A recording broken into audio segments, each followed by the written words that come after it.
فصل القضاء وعلى الله التوفيق ولا حول لنا ولا قوة لنا إلا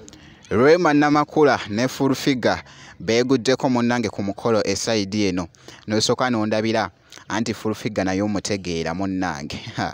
nakyala munnange taggwako munnange bigambo naye nga beeguddeko munnange esaidi eno byengenda okubeera nga nkutuusako ate mu maaso awo nina munnange ate Zaila Baby kosate n'omukyala munnange Fiona Nyamutolo ne bawe munnange ate Eddie Kenzo byengenda okubeera nga nkutuusako mu maaso awo kakasa nti nno osubscribinga kosate n'okulayikinga video kakati nno ngenda kubeera nno nga ntandika wano munnange n'akatambi kano akabadde kafuuse ensonga ku mukutu omukyala munnange omuyimbi Rema Namakula beeguddeko munnange wali ne Full Figure wabaddewo ko omukolo ogumu era nga munnange ne Full Figure naye abaddeko muganda wange ku mukolo guno era nga boogezako okulaba kakati nno beeguddeko kaawo ne bajokingako kaawo munnange Full Figure n'amugamba bannange nakkiriza naye beera munnange ate ne amuza awo wenkwagalira ddala muganda wange oluboozibozi nga bali mu kusaagiriza munnange ate ku amuza omukulu amuza ate ne Rema Namakula era nga bowulira munnange ate mu katambi awo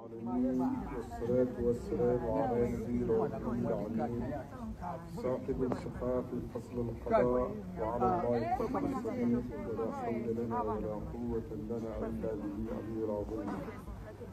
I have not said the prayer yet. Some episode of the prayer meanwhile, for this gathering will occur. When it was in darkness, it was in the shadow. That I should pray going on. So, his wife Sarah,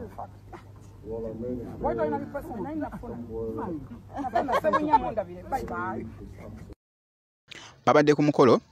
munnange era nga boogezezako okulaba akatambi ako nkugambye nti nno Full Figure munnange yetaggwako munnange ate bigambo alina katemba mungi nnyo omukyala munnange ate Full Figure kakati nno awo kankuggyeko ate nkutegeezeko nti nno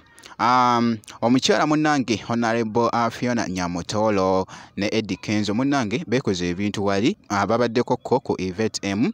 nga batambula mu kaawo nga womanyi munnange ate abaagalana nkugambye nti awali abaagalana tosaayo munnange ate ekigambo kyo wali wonna nkugambye kibadde kiriya nnyo era nga boogezako okulaba akatambi ako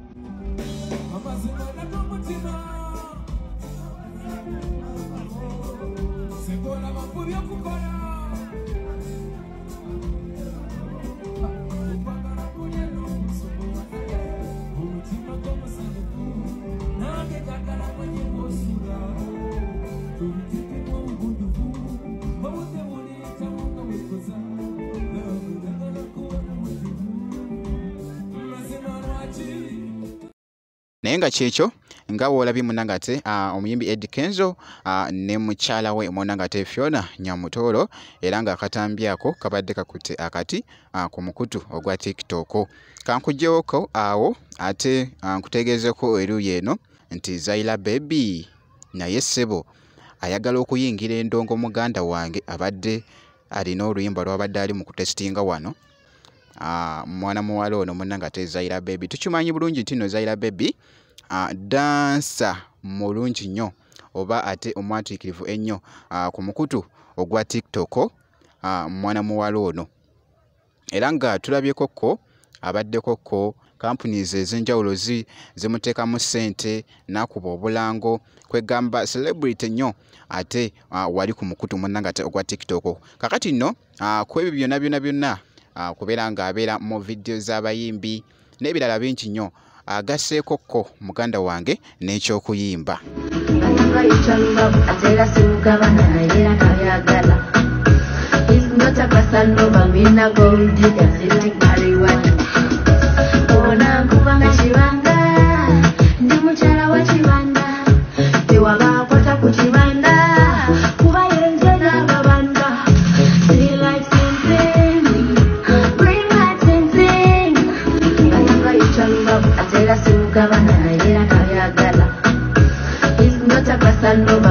Gold digger, like marijuana. Oh, now,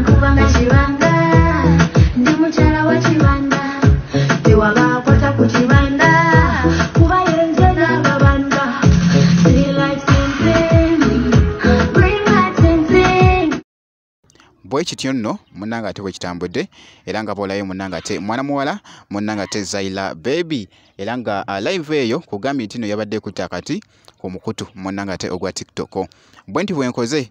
era okumukyekingako ngenda kubeera nga nkomawoko n'ebirala maaso eyo kakasa nti no subscribinga ko sate no kulikinga video